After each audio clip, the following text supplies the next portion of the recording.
बड़ी खबर इसी बीच चौथ का बरवाड़ा फॉरेस्ट नर्सरी में गबन का बड़ा मामला। महिला सहायक वनपाल पर 3,71,625 रुपए गबन करना बताया। गबन की शिकायत मिलने के बाद डीसीएफ श्रवण कुमार रेड्डी ने 1 जुलाई को दिए थे जांच के आदेश। क्षेत्रीय वन अधिकारी दीपक शर्मा को जांच के आदेश दिए। इससे पहले 18 जून को ग्रामीणों ने सहायक वनपाल की शिकायत भी की थी। क्षेत्रीय वन अधिकारी ने 26 जुलाई को डीसीएफ सवाईमाधोपुर को निवासी पेज की चार्जशीट सौंपी। ग्राहकों की पौध वितरण रसीद और पौधशाला के रिकॉर्ड में अंतर मिला। रेंजर ने अपनी रिपोर्ट में आरोपी के द्वारा धमकाने और फंसाने की धमकी का भी उल्लेख किया। आज 38 दिन के बाद अचानक से इस पूरे प्रकरण में एक नया मोड़ आया है और जांच रिपोर्ट में रेंजर ने जो कहा कुछ वैसा ही घटनाक्रम हुआ। दरअसल जांच में आरोपी सहायक वनपाल के द्वारा सुसाइड के प्रयास का प्रकरण जो है वो सामने आया, जिसके बाद पुलिस और वन विभाग के अधिकारी मौके पर पहुंचे। हालांकि पूरे प्रकरण में पुलिस और वन विभाग के अधिकारियों ने नहीं अब तक स्थिति को स्पष्ट किया, लेकिन बड़ा सवाल ये कि रेंजर की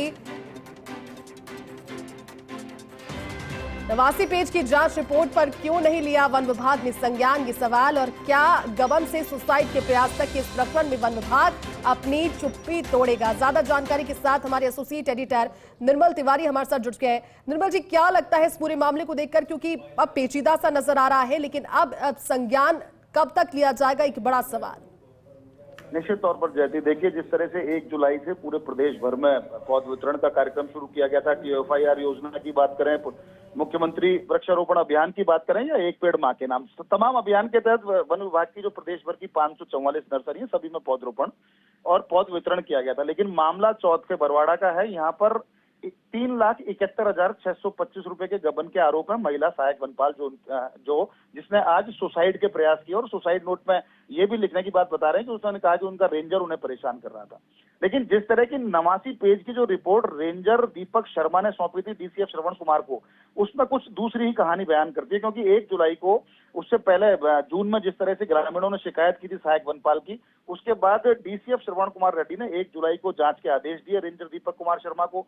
दीपक कुमार शर्मा ने 26 जुलाई को अपनी 89 पेज की रिपोर्ट डीसीएफ सवाईमाधोपुर श्रवण कुमार रेड्डी को सौंप दी। उसमें साफ तौर पर कहा कि जिस तरह का पौध वितरण किया उसमें जो रसीद थी और जो रिकॉर्ड में था उनमें काफी अंतर पाया जा रहा है और कुल 3,71,625 रुपए के गबन के आरोप उन्होंने सिद्ध किए महिला वनपाल के, सहायक वनपाल के ऊपर। लेकिन पूरे मामले के अंदर कोई, जब आज 38 दिन हो गए, 38 दिन से किसी तरह की जांच रिपोर्ट के बाद कोई किसी तरह की कार्रवाई नहीं हुई और यही कारण रहा कि जिस तरह से उसमें 13वां बिंदु जो है उसने 89 पेज की जांच रिपोर्ट में उसने साफ तौर पर कहा था कि जो सहायक वनपाल है वो धमकी भी दे रही है इस बात के कि वो उसको जांच में किसी मामले में फंसाएगी, उनके खिलाफ आरोप लगाएगी। बहुत सारी बातें उसमें उन्होंने कही है। खास बात यह है कि 38 दिन बाद जब सुसाइड का प्रयास आज सहायक महिला वनपाल ने किया, तब ये पूरे मामले के अंदर सामने आया है। लेकिन इस 38 दिन तक इस जांच रिपोर्ट को रोके क्यों गया, क्यों चुपचाप इसको रखा गया, इस पर कार्रवाई क्यों नहीं गई, संज्ञान क्यों नहीं लिया गया? और खास बात यह है कि जब सुसाइड के प्रयास तक का जब ये प्रकरण पहुंच गया तो उसमें अभी तक वन विभाग अपनी चुप्पी क्यों नहीं तोड़ रहा है? श्रवण कुमार रेड्डी जिन्होंने जांच के आदेश दिए उन्हें खुल करके सामने आना चाहिए था पूरा मामला क्या है। और जिस तरह से एक सहायक वनपाल द्वारा जिस तरह से गबन किया होगा उसके ऊपर अगर जांच रिपोर्ट में सिद्ध हो जाता है, ग्रामीणों ने उसकी शिकायत करी, रेंजर ने उसकी शिकायत करी, जांच रिपोर्ट में दिया, तो उसके ऊपर संज्ञान क्यों नहीं लिया गया?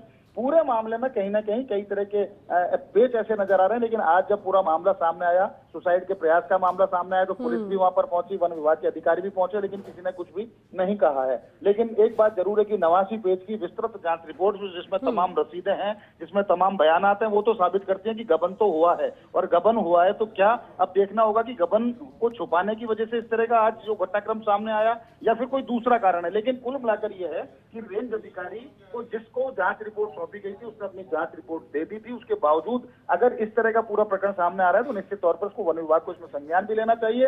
और चूंकि जो जांच रिपोर्ट थी उसमें खुलासा भी करना चाहिए कि जांच रिपोर्ट में खुलासा हो गया, गबन सामने आया, तो उसके बाद कार्रवाई क्यों नहीं की गई। ठीक है निर्मल जी, शुक्रिया आपका इस जानकारी के लिए।